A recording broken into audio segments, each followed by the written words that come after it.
anak dara di bawah sarang burung tempua. Salam sembah pembuka bicara. Selamat datang untuk semua. Bismillahirrahmanirrahim. Bismillahirrahmanirrahim. Assalamualaikum warahmatullahi wabarakatuh. Alhamdulillah. A'udzu billahi min shururi anfusina wa min sayyiati a'malina. May yahdihillahu fala mudilla lahu wa man yudlil fala hadiya lahu. Nashhadu an la ilaha illallah wa asyhadu anna Muhammadan abduhu wa rasuluh. Rabbi shrah li sadri wa yassir li amri wa hlul 'uqdatam min lisani yafqahu qawli. Salam ceria, salam mahabbah, salam ma'an hijrah, salam Isra Miraj.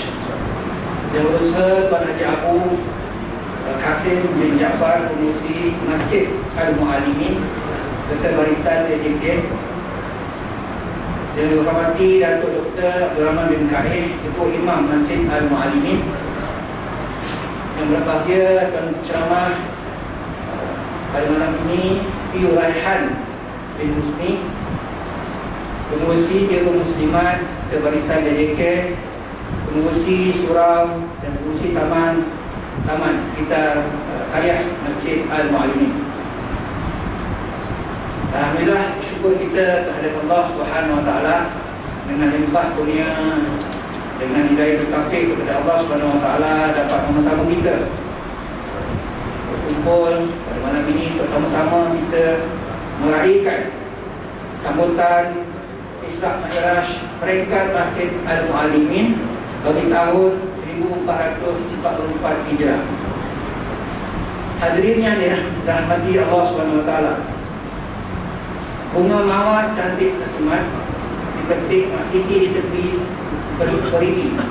Umur kitab dibaca memohon rahmat.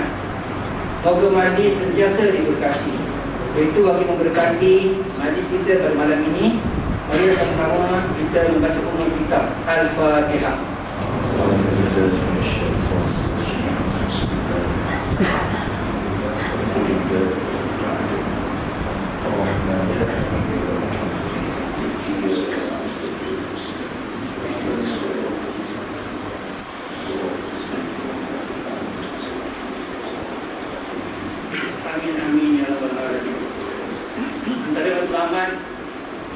Diadakan program Isra Miraj pada malam ini adalah untuk kita mengingati atau mengenang kembali peristiwa perjalanan agung yang berlaku pada malam 27 Rejab, pada malam Nabi Isra Mirajkan, iaitu tahun ke-11 Hijrah atau tahun ke-11 kerasulan baginda Nabi SAW, bersamaan tahun 612 Masihi.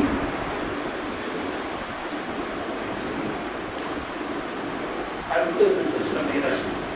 Pohon serasih di tepi perigi, indah berseri di waktu pagi. Isra dan Miraj, mujizat Nabi. Marilah sama kita hayati.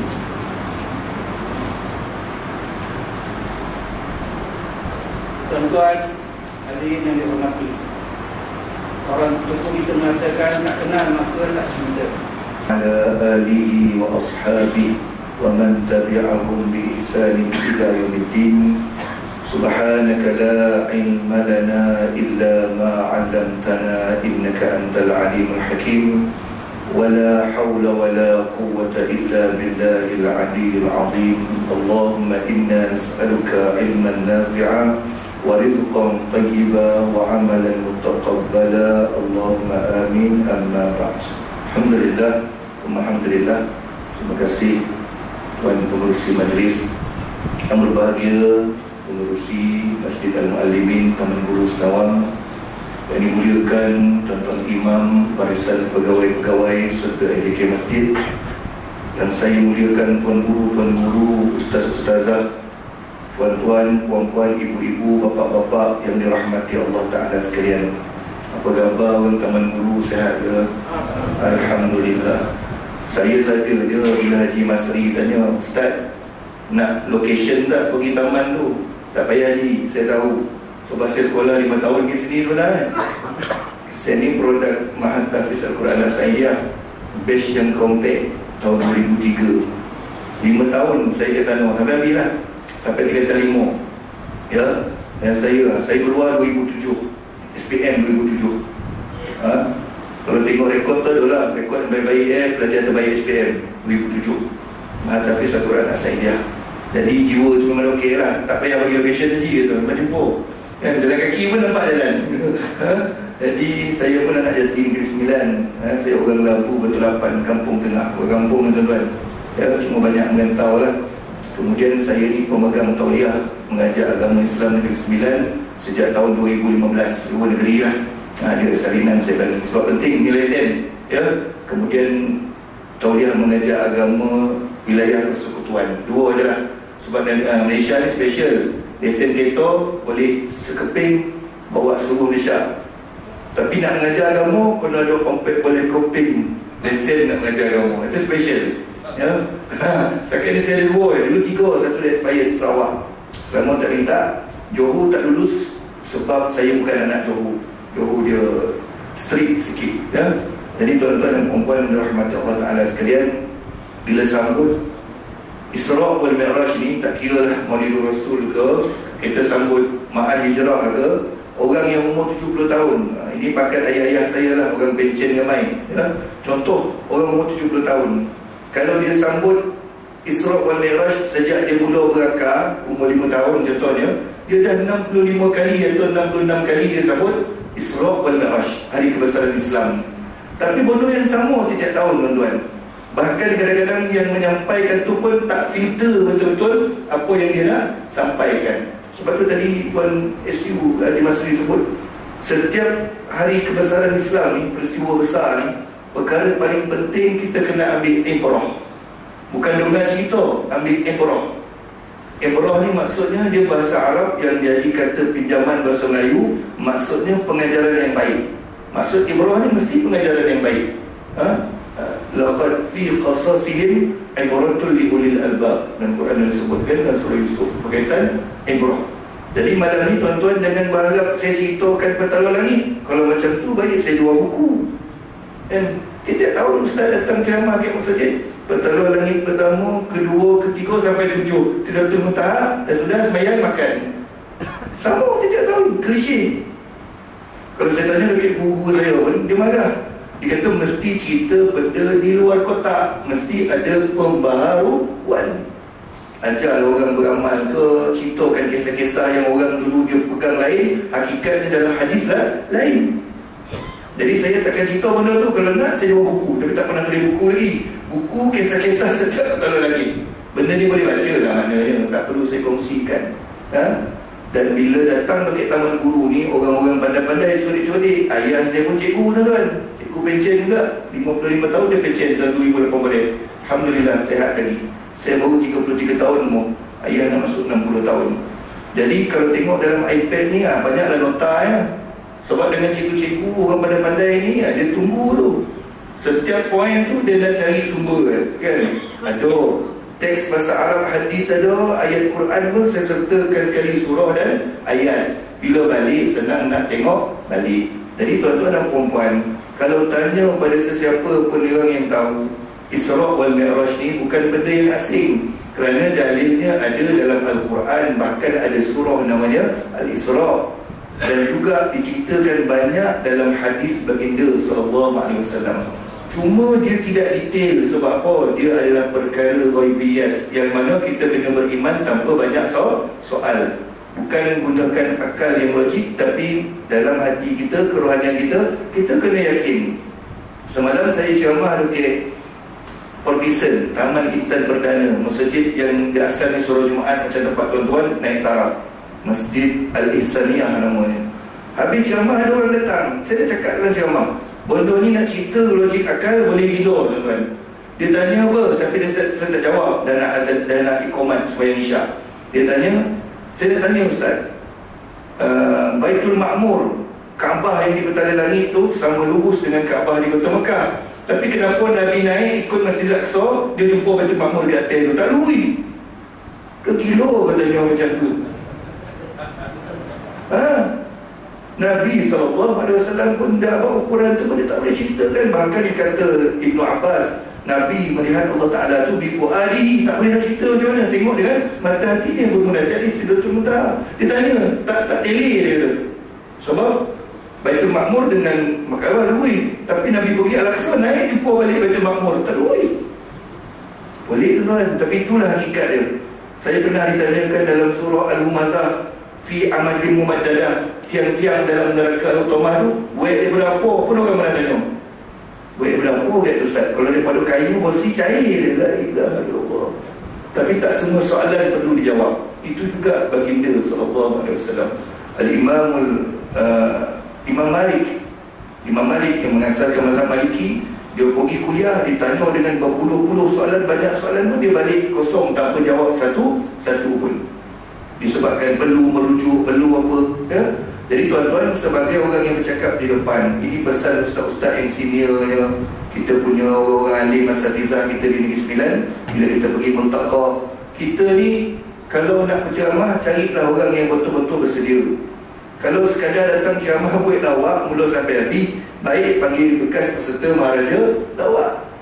Jadi kalau tuan-tuan nak tengok dalam Quran, bukalah surah Al-Isra ayat pertama, popular dah. Ceramah akan bacakan a'udzubillahi minasyaitonir rajim, subhanalladzi asra bi'abdihi lailan minal masjidil haram ilal masjidil aqsa alladzi barakna hawlahu linuriyahu min ayatina innahu huwas samiul basir.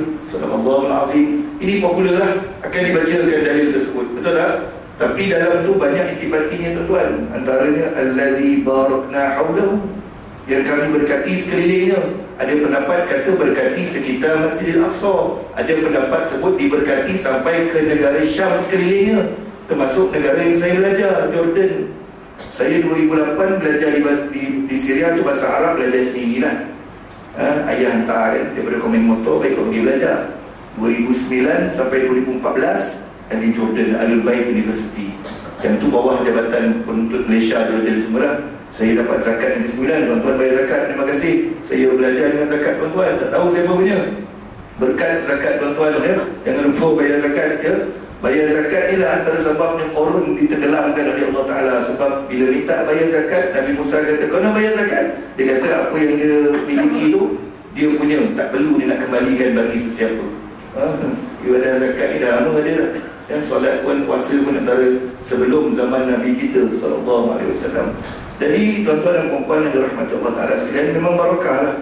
Tuan-tuan kalau tengok Jordan ke, Syria ke, Lebanon ke, kita ingat negara Arab padang pasir, tandus, betul tak? Tapi sana 4 musim tuan-tuan, 4 seasons. Dia ada sejuk, dia ada panas, dia ada luruh, dia ada musim bunga, dan dia ada salji. Kami tiap-tiap tahun boleh main salji, tapi kena pergi tanah tinggi lah. Bahkan Saudi sempadan dengan Jordan, Tabuk namanya, tempat perang Tabuk dan sekitar itu, salji turun. Sebab tu baru-baru ni viral dalam sebulan lebih yang lepas, gambar di sepanjang jalan daripada Jeddah nak pergi Mekah tu, rumput menghijau, dah orang takut dah. Takut tapi tak akan datang masjid. Itu yang peliknya. Yang takut dah ustaz, ini tanda nak kiamat ni. Nabi sebut dalam hadis, betul lah Nabi sebut dalam hadis. Masalahnya kalau sekadar takut dengan rumput yang hijau tu, tak pergi masjid, tak beramal, tak baca kaki, tak apa, habislah, tak guna lah.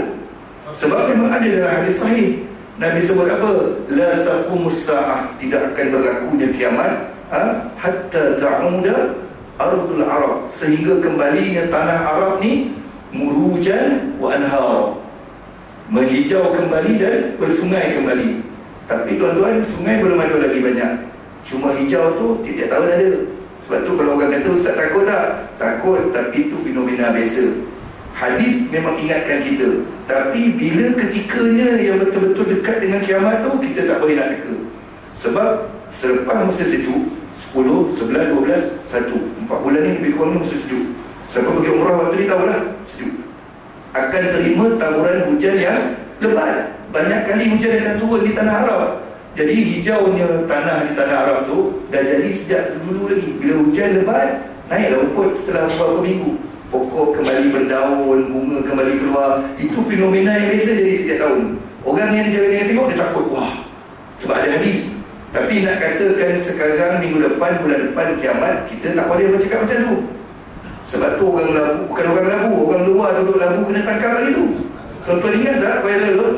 Tariqah tu dibenarkan oleh Ilsah Turk Sufiah. Itu tak diamalkan. Saya bukan cerita pasal tariqah tu, tarikat tu. Ahmadiyah Khalidiyah, saya apa? Naqsyabandiyah Khalidiyah. Cuma yang Habib Shah Firdaus yang buat pusat pengamalan di kampung Jawa Batu Lapan Labu tu, dia melampaui batas yang sepatutnya sebagai seorang khalifah. Dia sebut benda yang menyeleweng. Apa dia dakwa? Dia minta pengikut dia jual kereta, bagi kereta ke anak-anak, rumah semua bagi ke anak-anak, tanah bagi kat adik-beradik. Kita nak duduk Madinah, tak nak balik dah. Mula-mula kata pergi umrah. Sampai sana dia dakwa kita nak ikut Imam Mahdi berperang. Dia bagi tarikh pertama Imam Mahdi nak muncul 9 Zulhijjah, hari Arafah. Tiba-tiba Imam Mahdi dia tu lah sakit perut, tak datang tak muncul. Tak ada. Jabatan Mufti tu apa tidak? Sebab ini satu perkara yang menyeleweng. Yang report pun mengikut dia. Bila sedar ini dah melampau, Nabi pun tak bagi tahu tarikh. Nabi tak tahu pun. Allah alam. Nabi bagi alamat saja, tanda-tanda saja. Kemudian dia bagi tarikh kedua. Dia tengok dia dah mengabah kan, betul tak betul pula, tak jadi pula. Dia bagi 10 Muharram, hari Ashura. Sekali apa pun tak ada, wiuk semua tuan-tuan. Sampai ada beberapa keluarga berbulan-bulan tersadai di Masjid Nabawi, tak boleh balik sebab denda visa tamat lebih masa, tak ada duit nak bayar denda.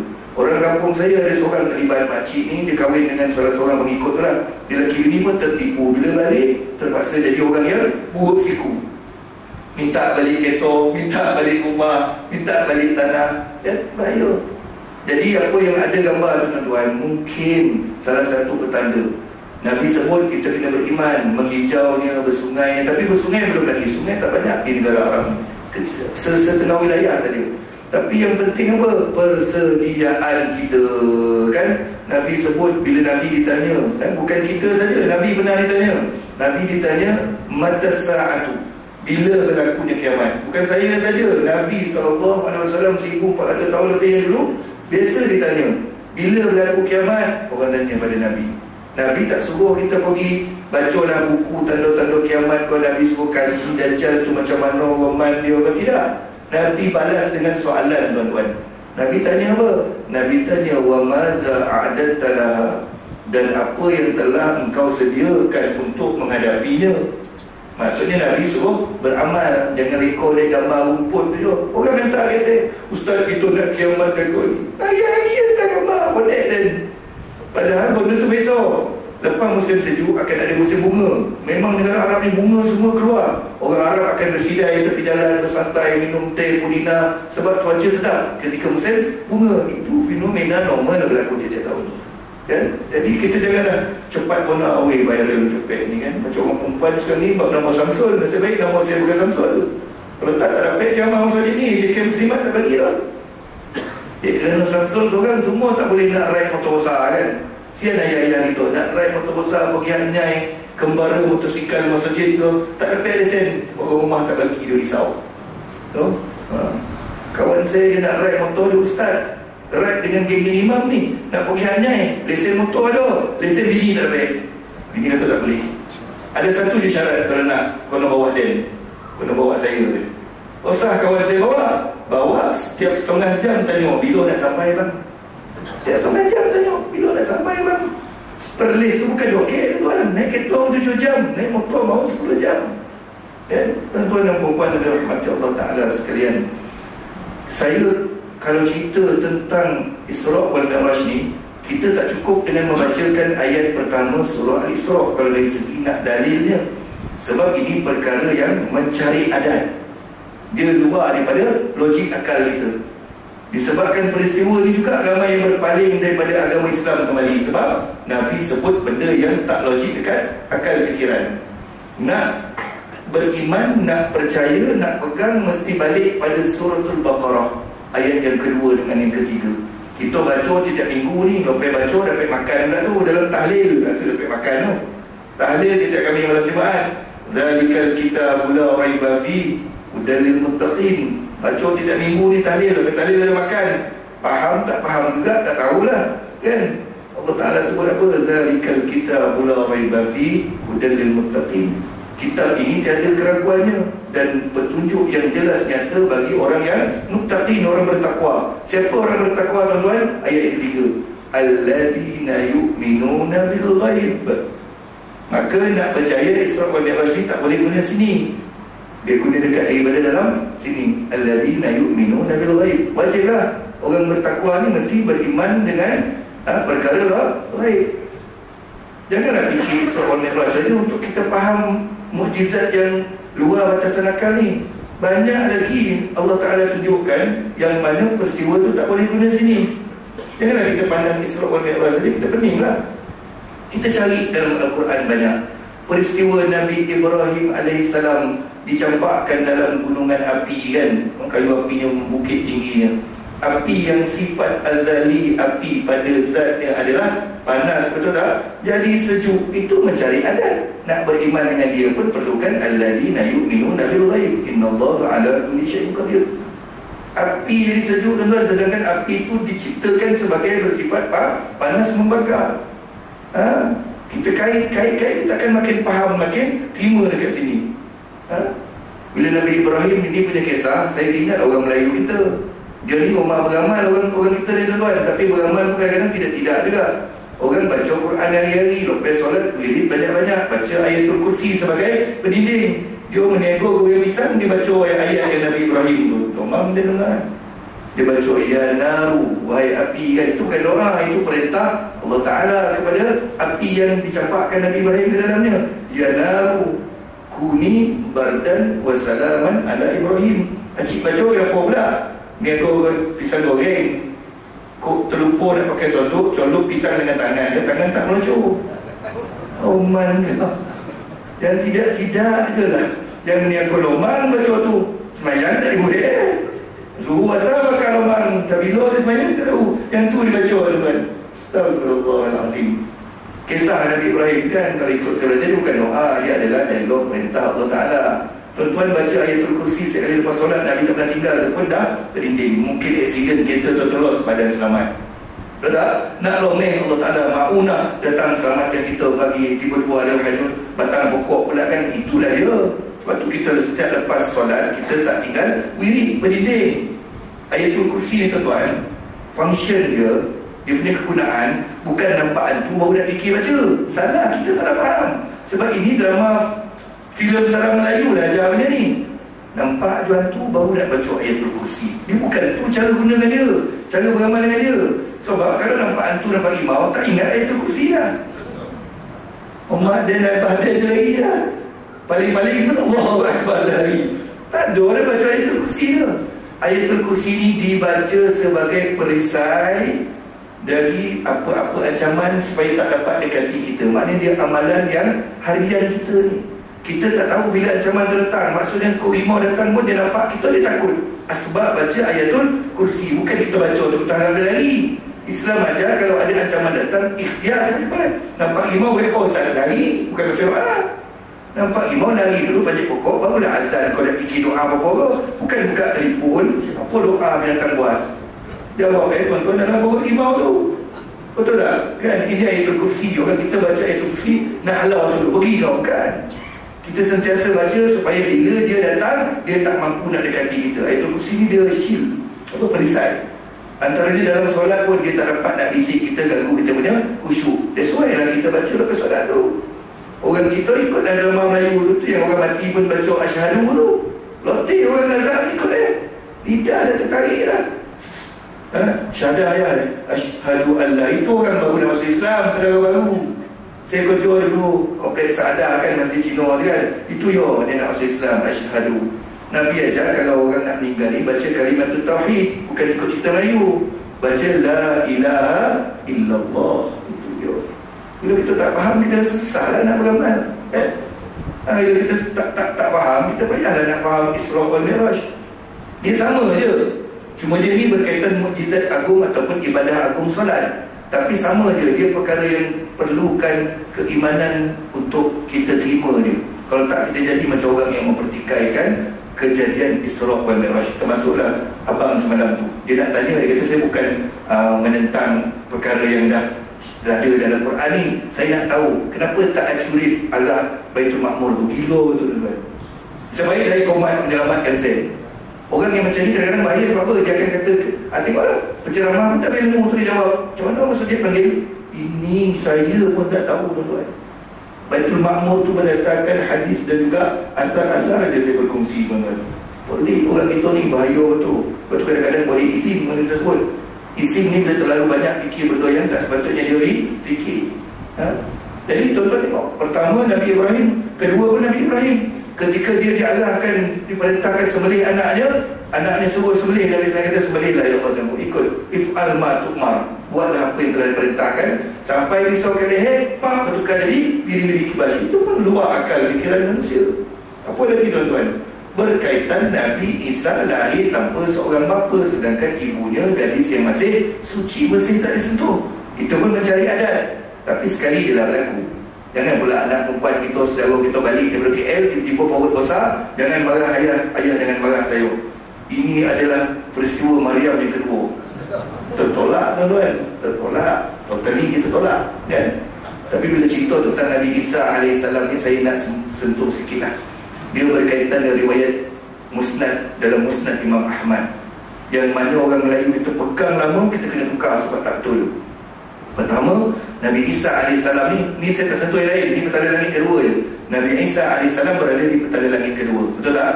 Jadi ketika Nabi Isa AS nak diangkat ke langit tu, peristiwa pertama, dia akan diserupakan seseorang dengan rupa paras dia, ujung rambut sampai ujung kaki. Dalam pegangan orang Melayu kita, yang diserupakan itu adalah yang mengejar dan nak bunuh dia. Sebaliknya dalam Musnad Imam Ahmad, yang diserupakan kepada Nabi Isa AS itu adalah salah seorang Hawariyun, pembantu pengikut setia yang beriman. Sebab apa? Tak layak seorang kufur yang nak bunuh Nabi Isa dapat muka Nabi Isa. Sebab wajah seorang Rasul yang mulia tak layak berada di badan orang kufur. Itu tertolak sebenarnya tuan-tuan. Dalam bahasa Arab dia as-salamatu minal awradil munafirah. Sakit-sakit pun, sopak pun tak layak berada di tubuh seorang Nabi. Nabi Musa pernah difitnah sopak, maka Allah Ta'ala bersihkan fitnah itu dengan batu bawa lari baju dia. Maka Nabi Musa lari dengan keadaan tak berpakaian. Orang Bani Israel nampak tubuh dia putih, bersih, cantik, tak ada sopak. Jadi dalam riwayat Musnad Imam Ahmad, yang diserupakan itu adalah Hawariyunnya. Bila Nabi Isa bukakan offer, wahai pengikut aku, Hawariyun yang setia ni, siapa yang nak berkorban nyawa, mati syahid, bila mana dia akan ditukarkan wajahnya totally macam aku, dia pasti akan dibunuh. Itu aku cakap, pasti akan dibunuh, mati syahid, akan bersama aku dekat syurga. Hawariyun ni ramai yang dah berkahwin, berkeluarga, yang tua, semua fikir macam risaulah, ada bini, ada anak. Yang semangat pemuda tu, saya suka orang muda-muda bagi masjid surau. Seorang Hawariyun yang paling muda, dia yang bangun, dia sanggup ganti tempat Nabi Isa AS. Maka dia lah diserupakan oleh Allah Ta'ala, kemudian dibunuh oleh yang mengejar Nabi Isa AS, yang Huda kejar, dia dibunuh dan mati syahid. Seterusnya Nabi Isa, sebelum datang orang yang kejar tu, Nabi Isa diangkat ke langit. Ini saya sebut, Nabi Isa diangkat ke langit. Dalam riwayat sebut, dia ditidurkan terlebih dahulu. Dia tidur, Allah Ta'ala tidurkan Nabi Isa, baru angkat naik ke langit, kemudian disedarkan. Sebab tu saya nak pesan, dalam kuliah jangan tidur. Saya takut tuan-tuan tidur nanti diangkat ke langit. Sajul suka betul tu. Ada gurau dia. Cuma nak bagi tahu itulah dia. Nabi Isa diangkat ke langit pun dalam keadaan dia tak sedar dia tidur kan. Tapi Nabi kita special, dibawa daripada Masjidil Haram ke Masjidil Aqsa, ke Masjidil Aqsa, ke Sidratul Muntaha, setiap petala langit, dengan roh, dengan jasad, dan juga dalam keadaan sedar dia boleh cerita setiap perkara yang dia lalui. Boleh tak Allah Ta'ala angkat terus daripada rumah Nabi di Mekah terus ke Sidratul Muntaha? Tak ada masalah. Inna Allah ala kulli syai'in qadir. Dia boleh buat kun fayakun. Tapi hikmah dia kenapa dijalankan ikut adanya Isra', yakni Masjidil Haram ke Masjidil Aqsa, kerana supaya Nabi lihat setiap perkara, ingat dan ceritakan balik pada musyrikin kafir Quraisy, supaya kalau mereka tanya boleh jawab. Tapi tak iman juga, mereka ketawakan lagi adalah Nabi tahu jumlah tiang ada di Masjidil Aqsa, berapa pelita lampu yang ada di situ. Nabi nampak kawanan unta yang terpisah daripada kawanannya. Ada pedagang-pedagang bersama unta, ada seekor unta terpisah. Maka bila Nabi sampai lepas Isra' wal Mi'raj besoknya tu, pedagang tu baru sampai. Tak lama sabarlah, sampai benar, memang ada seekor unta kami yang terpisah jauh daripada kumpulannya. Dan diorang dengar Nabi cerita tiang lampu, pelita semua, jumlahnya betul, menunjukkan Muhammad tidak berdusta. Tapi nak buat macam mana, ini soal keimanan, keyakinan. Bila mana adanya rasa benci pada Nabi SAW, benda betul pun akan ditolak sebagai dikatakan penipuan. Ya, itulah ceritanya tuan-tuan. Isra wal Mi'raj tak logik di akal kita. Apa lagi perkara mencari akal kita? Di Jordan terkenal dengan Ashabul Kahfi.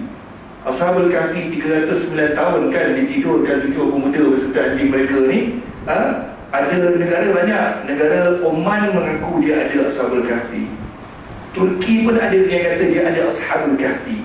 Tapi menurut kajian sejarawan Islam, alim ulama yang pakar sejarah, yang paling tepat boleh dikatakan kena dengan kedudukan matahari, terbit matahari semua di Jordan, di ibu negaranya Amman. Ada umrah sekarang, buat umrah yang singgah Jordan juga. Ashabul Kahfi pun mencari adat. Manusia dah tidur 309 tahun. Orang sakit yang terlantar tidur seminggu 2 minggu pun, kalau kita tak alih-alihkan dia, akan melecet tubuhnya. Betul tak belakang ni? Saya belajar bahawa Ashabul Kahfi ni bersyarah cerita Allah Ta'ala setkan jadual selama 309 tahun yang kita tak tahu bagaimana masa tu bergerak. 309 tahun tu mereka ni bukan tidur statik. Mereka diletakkan jadual oleh Allah Ta'ala. Inilah Tuhan yang Maha Kuasa.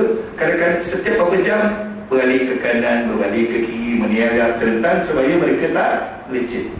Ada ketika matahari tepat ke muka mereka, ada lubang matahari masuk, supaya Allah Ta'ala nak kekalkan mereka sihat dan juga terjaga selama 309 tahun. Itu tak ada masalah pun. Allah Ta'ala tangguhkan ajal dajalnya iblis ni pun tak ada masalah. 309 tahun tak logik dia kan. Kita ni tak tidur pun, baru berapa jam tidur pun dah rasa terpur. Tak lah. Mereka ditidurkan, mereka dapat cahaya matahari yang cukup. Itu kerja Allah Subhanahu wa Ta'ala. Itu sebab sedikit tuan-tuan. Jadi bila nak fikir logik akal, tuan-tuan tak boleh. Akan gila, akan menolak perkara Isra wal Mi'raj. Macam mana geng-geng free thinker, IC biru dunia Islam tapi free thinker, ataupun liberal ni kan, geng-geng yang menolak, yang merendahkan Nabi kita SAW. Saya tuan-tuan, kalau nak cerita daripada Masjidil Haram ke Masjidil Aqsa ni, saya ni seorang yang suka buat research. Kalau kita tengok jalan daratnya, driving route-nya, 1485 km jalan raya moden sekarang. Kalau ikut jalan darat nak pergi ke Masjidil Aqsa daripada Mekah, Masjidil Haram, perlu menempuh jalan darat, jalan tar ni 1480 km something, point something, yang melibatkan 18 jam perjalanan. Dan segi logik manusia tak logik. Sebab saya ambil satu riwayat, disebutkan Nabi selesai Isra wal Mi'raj semua tu, kaza-kaza, balik rumahnya kembali.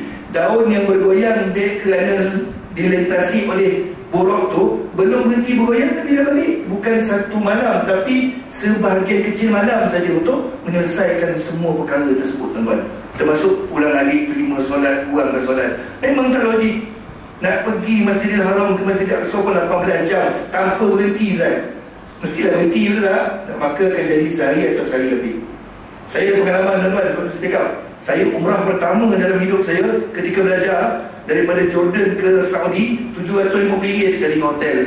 Murah Ustaz, memanglah murah. Naik bas 27 jam, memang murah, tuan-tuan. Asalnya 23 jam, bas rusak tambah 4 jam, 27 jam, 2 kali dia berhenti.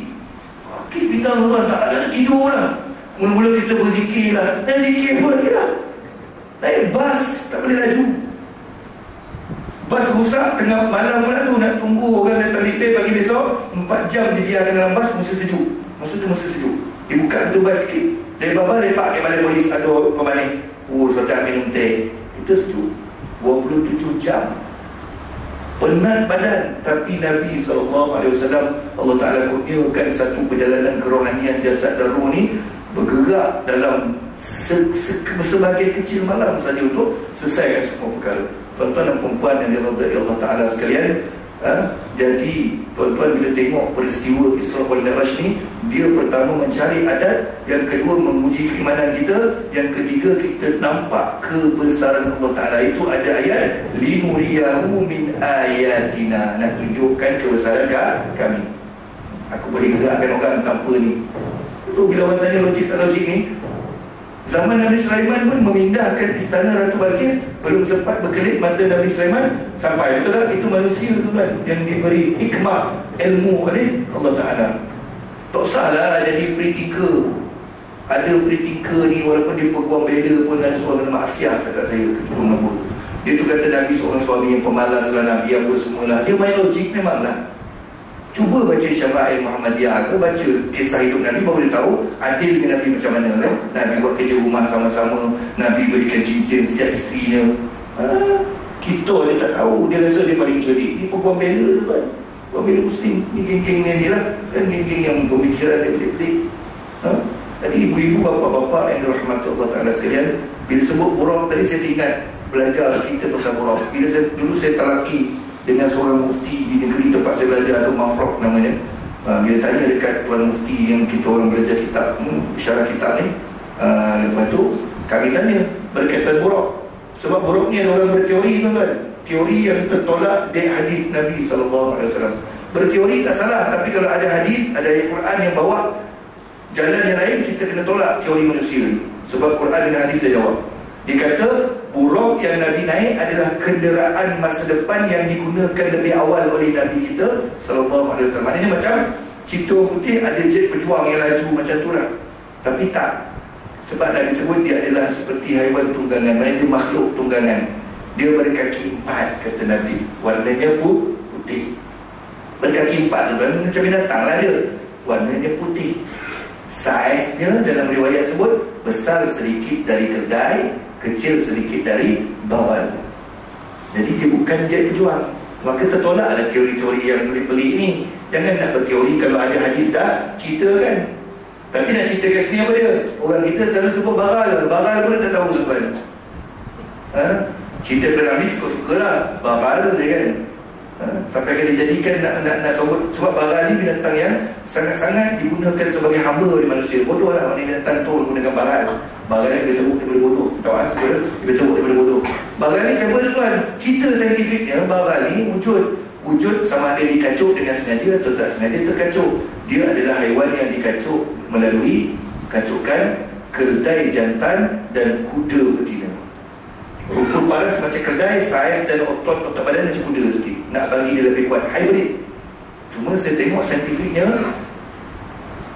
bagal ni bila dah dikacukkan keldai jantan kuda betina, lahirlah seekor bagal. Bagal adalah mandul. Dalam sainsnya dia tidak akan berkembang biak kerana kromosom mereka berbeza. Bagal dia tak beranak, dia terhenti takat dia je. Kacuk, seekor telah takkan ada keturunan. Sebab dia adalah haiwan yang mandul. Kromosom dia tu, sebab kacukan yang tak sepatutnya jadi secara saintifik.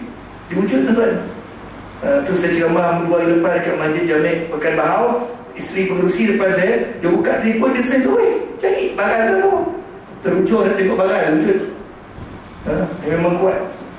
Kuda dengan keldai lebih tahan asap. Tuan-tuan kalau pergi Mesir jalan-jalan, Bukit Tursina kan, Wati wa Zaitun wa Tur Sinin, tempat Nabi Musa munajat dengan Allah Ta'ala. Wa kallamallahu Musa taklima. Kalau tuan-tuan pergi di puncak, naik sampai puncak Bukit Tursina tu, tuan-tuan tu kejut boleh mengetik kat atas tu. Oh, syukur kan orang kampung saya dapat mengetik. Walaupun Bukit Tursina pun boleh mengetik. Macam mana orang boleh jual teh kat atas, jual makanan dan orang niaga? Macam mana dia bawa? Kedai dah buat. Letak penuh hantar bahan-bahan ke kedai ni, tepuk, batal, naik. Sini dia naik, tak tahu sampai atas lah. Tuan dia dah naik dulu. Kedai ni dia kuat tahan asap. Kuda tak mampu dah naik bukit ni. Kuda lagi laju, tapi nak suruh bawa bagal naik bukit, mati dia. Kuda ada sensitifnya. That's why dia kacuk, hybrid. Itulah bagal. Mana buruk ni taklah besar, tapi sifat kelajuannya, kaki depannya baru bergerak, selangkah sejauh mata memandang. Itulah sedikit buruk punya kisah dalam riwayat yang disebutkan sebagai riwayat tentang buruk, supaya kita tak menganggap dia kenderaan seperti jet berjuang ke. Itu yang Nabi lalui. Tuan-tuan dan puan-puan yang dirahmati Allah Ta'ala sekalian, bila kita dah cerita tadi, kita dah sebut tentang apa dia mencari adal. Cukup tuan-tuan nak faham Isra wal Mi'raj ini perkara yang seperti perkara-perkara sebelumnya, yang mana macam mana Nabi Ibrahim nak sembelih Nabi Ismail. Itulah cara kita nak faham. Kita tak boleh terima dengan pandangan mata kita rasa, tak boleh. Kita pun kadang-kadang mencari adab dia tuan-tuan. Saya aksiden bulan 5 tahun lepas. Kereta langgar pokok. Saya tak ada patah-patah dengan luka je. Mencari adat tak cari adat lah. Cuma nak bagi tahu Allah Ta'ala selamatkan lah. Nombor 2, Allah Ta'ala ajar berikhtiar. Suruh pakai perlindungan keledar oleh kerajaan kita, undang-undang kita. Saya ni memang seorang yang berdisiplin buat perlindungan. Yang lain saya tak adalah. Orang kereta menaju juga. Perlindungan seperti tinggal. Satu dia memokak. Bunyi. Nombor 2, saya selalu bawa lalu dan tertidur. Kita apa ada seorang. Jadi rupanya itulah setelah bertahun-tahun bawa kereta, sekali terkena. Tapi kereta tu terlos. Oh, langgar pokok dekat nilai. Luka kat tangan ada. Tapi mesti berikhtiar lah. Sebab tu Nabi marah orang yang nak bertawakal tapi tak tambat dia punya unta. Sebab tu kalau baca kisah sirah tentang Isra wal Mi'raj, Nabi tambat burung tu dekat dinding di Masjidil Aqsa. Orang tanya, Ustaz, kenapa dia tambat? Sedangkan burung ni binatang yang taat, ikut arahan. Nabi nak ajar dalam kisah tu supaya kita ni macam mana hebat sekalipun, jinakkan binatang sekalipun, mesti ikhtiar dalam masa yang sama bertawakal. Tak boleh tu. Tu saya tengok beberapa hari lepas ada viral. Ada seorang ni mengaku dia ustaz.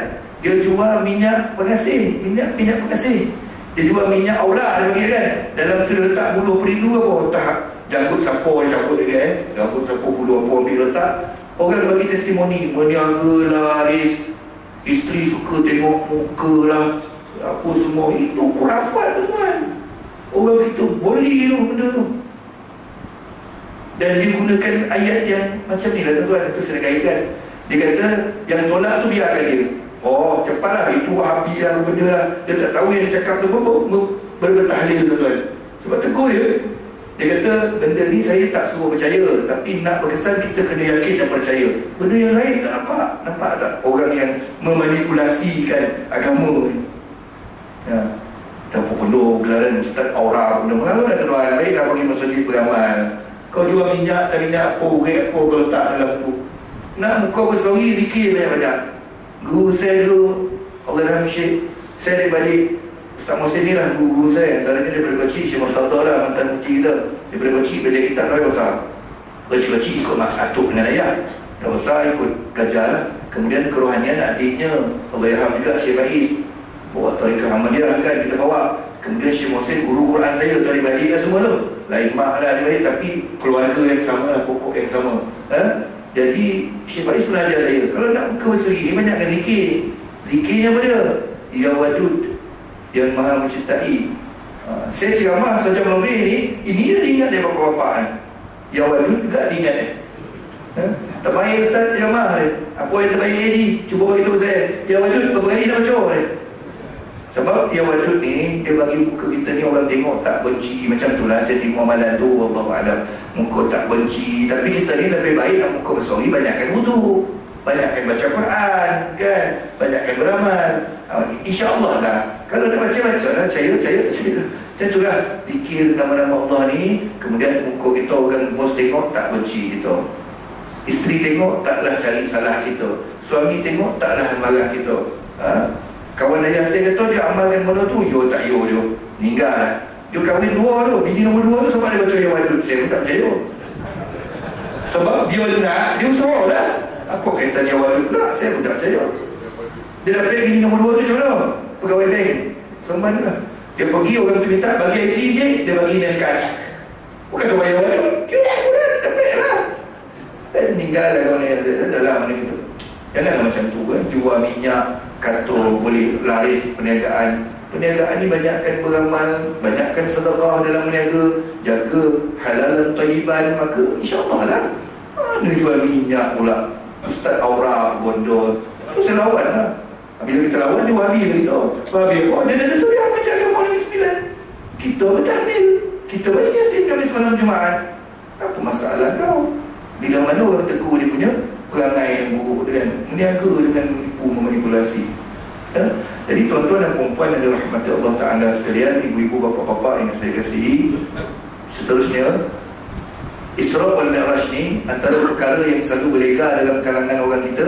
Punca Allah Ta'ala jalankan Nabi kerohanian punya perjalanan Isra wal Mi'raj ni untuk menaikkan motivasi Nabi SAW.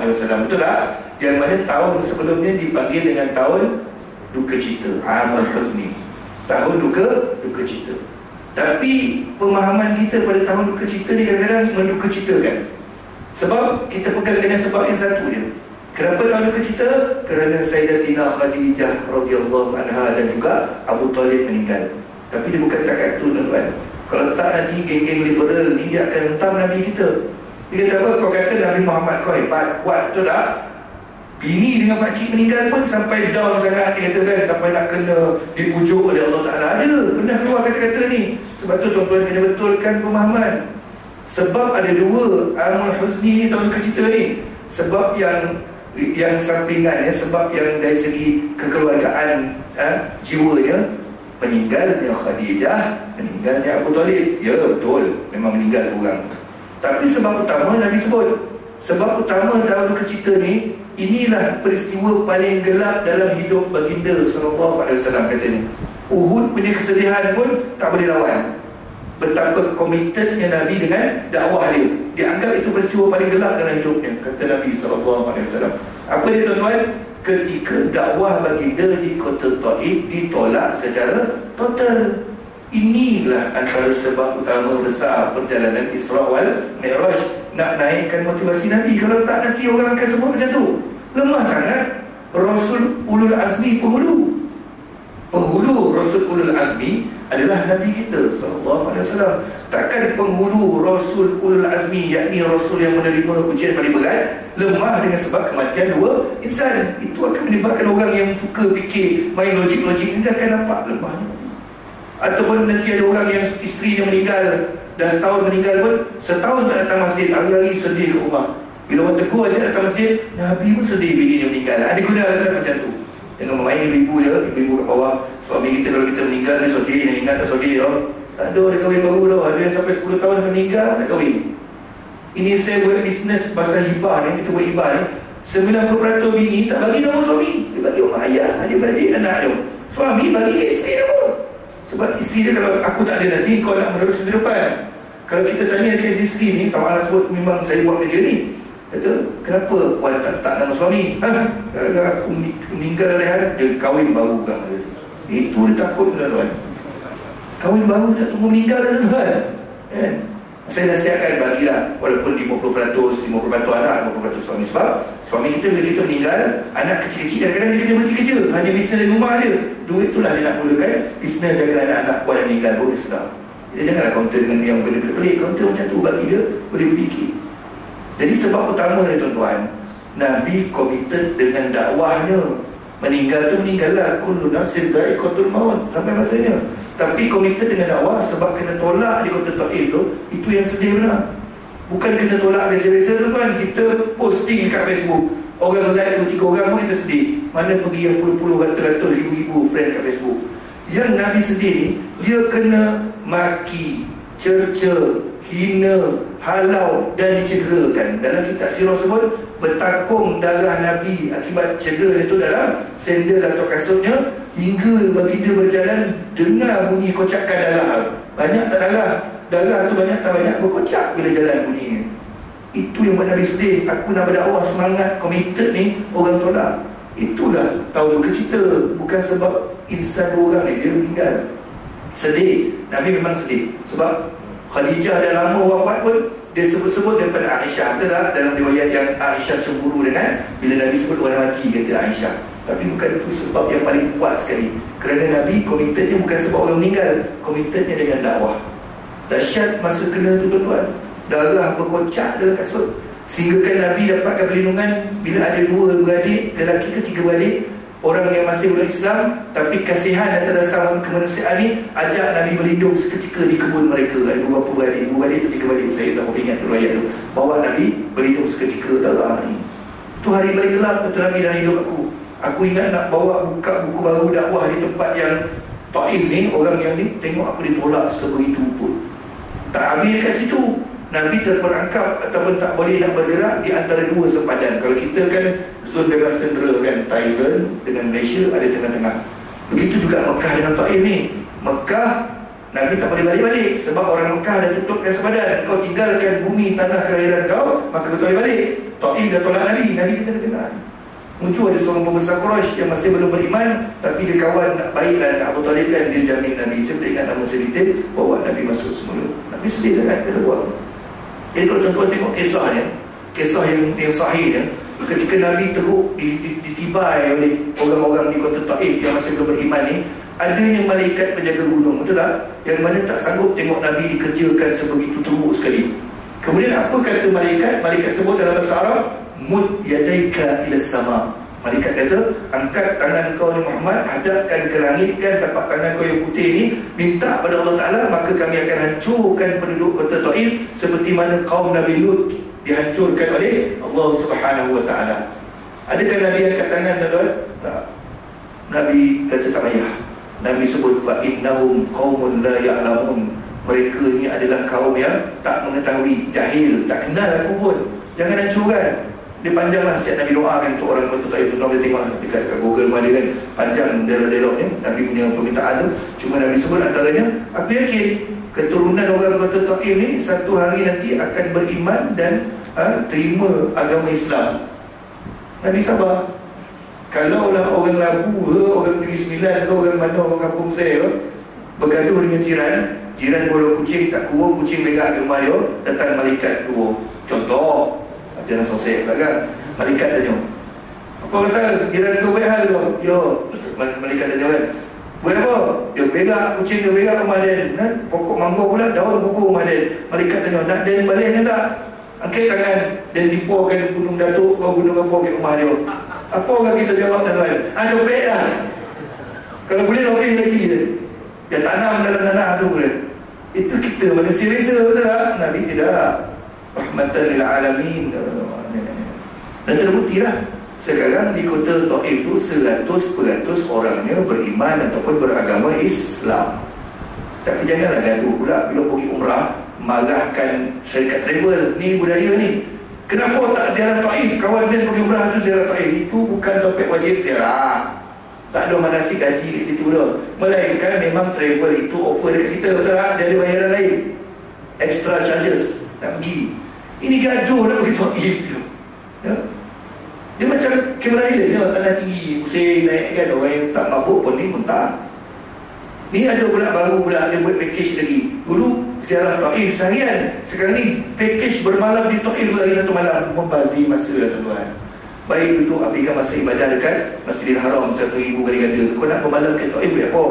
Kan dia elok pencen, lepas ni 6 tahun nak hantar anak balik tadika. Faham tak? Tuan? Elok dah pencen kan, rehat dengan bini pergi masjid.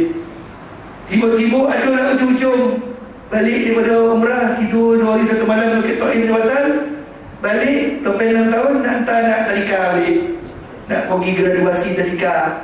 Orang tanya orang, cucu ke anak ni? Ada ujung, ada anak sampai seorang ni. Keluar pula dalam mall tak pimpin tangan anak balik tadika. Anak dah bedang, tak yalah kau jauh pun. Marah dia. Kenapa travel saya punya adik-adik travel pergi Taif? Kenapa ustaz tak bawa? Kita nak pergi ibadah. Tapi kalau ada kesempatan pergi, kita tengok macam mana laluan Nabi pergi kan. Dulu dari Teluk mana dia jalan tak. Tadi bawa tuan-tuan. Betul ke atas tu saya suka tengok sejarah. Saya ingat sejarah. Sejarahnya di atas tu ada satu masjid. Mesti wajib kita pergi. Nama masjid tu Masjid Ibnu Abbas. Siapa Ibnu Abbas? Antara top 5 yang paling banyak riwayat hadis Nabi. Dia adalah Al-Bait, dia adalah sepupu Nabi, anak kepada bapa saudara Nabi Al-Abbas. Kalau kita dalam hadis namanya Ibnu Abbas radhiyallahu anhuma, kita akan sebut Allah Ta'ala meridai keduanya. Ibnu Abbas radhiyallahu anhuma antara orang yang cerdik dalam mentakwil apa-apa dari Nabi SAW. Alim, faqih. Abdullah bin Abbas ni, Abdullah bin Abbas radhiyallahu anhuma ni. Dan dialah hadis yang Nabi bacakan doa untuk dia letak tangan dekat bahu, Allahumma faqihhu fid din wa 'allimhu ta'wil. Itu orangnya. Dan dia juga orang yang pernah tengok rupa para Jibril. Dengan rupa para asalnya 2 kali tersalah saya. Ibnu Abbas pernah lihat Jibril alaihissalam. Alim tuan. Tapi di kota Taif itu ada masjid dan kubur dia di sebelah. Saya cerita tu. Sebelah itu ada library, sebelah masjidnya ada tembok warna coklat, depan library tu tinggi, dalam tu kubur dia.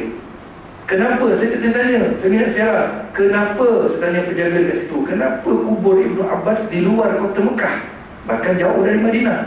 Rupanya itu wasiat dia. Dia habiskan masa ni banyak di kota Taif. Dia wasiatkan kalau dia meninggal, tanam dia situ. Tak perlu tanam nak ke Mekah, kamu tak perlu. Kenapa? Dia cakap, aku tak layak untuk dikebumikan dengan orang-orang yang hebat, sahabat-sahabat yang mulia ni. Bukan dia tak mulia, tak hebat, dia tawaduk. Dia minta dia dikebumikan, dia minta dia mati luar daripada kota Mekah. Itu kisah Ibnu Abbas. Maka bagilah nama anak cucu kita Abdullah. Jangan anggap nama tu koman, tuan. Abdullah, Abdul Rahman, dua nama lelaki yang Nabi suka, dua nama yang Nabi suka. Ini katanya tak glamour Abdullah nama anak. Dia tanya kat saya, apa nama elok untuk cucu saya, ustaz, tu anak saya? Abdullah, Abdul Rahman. Koman nak cari dulu dia. Astagfirullah, kau nak nama apa? Kan dia bagi nama Tom Cruise kau. Brody Maratika kau kan tak nak pula. Abdullah dah senang, panggil penuh Abdullah. Nama Muhammad panggil Muhammad, jangan panggil Ahmad. Ini Abdullah sampai ke kampung saya, dia tinggal dolar je lah. Aduh tuan, meninggal lah, dolar telefon orang panggil. Dia kerja telefon dulu, apa, telekom kan, nama-nama itu dolar telefon orang panggil. Panggil betul-betul Abdullah kan. Muhammad, Ahmad, panggil penuh. Jangan panggil Ahmad atau Mat tu. Kampung saya ada Ahmad ramai-ramai dalam kampung kan. Ahmad Antunyo. Yang bila bega dia panggil orang Ahmad Antu, namanya Muhammad Shah. Bagah adik-adik dia Ahmad jadi kan. Seorang tu Ahmad Letrik, meninggal lah, kunjuk LLN Ahmad Letrik. Astagfirullahalazim. Abdullah ni nama yang hebat. Bukan bapa Nabi saja, tapi orang yang faqih, orang yang alim, hebat takwil. Itu ada di kota Taif, tuan. Jadi pegang, bukan sebab utamanya meninggal dua orang saja, tapi kerana Nabi komited dengan dakwahnya. Dia terlalu sedih bila dakwahnya ditolak di kota Taif. Kita kena komited lah, komited dakwah kita masjid dan surau lah. Komited, orang nak kata apa tak lah. Kita, yang penting kita bagi. Kita nak mengimarahkan masjid, pedulikan kata orang. Kerana orang ni pandai bagi idea je kan, tapi dia tak buat pun. Dan saya di kampung, kita bekerja semua jadi imam 2, imam 3. Kita ni sibuk, tapi dia tak bagi letak jawatan. Kita sibuk, orang yang umur 33 tahun sedang nak membina hidup. Bila yang bising-bising ni, umur 50-60 ni, dia minta jadi imam, lagi deh. Jadi saya kata, bising tapi tak nak jadi imam, siapa nak jadi?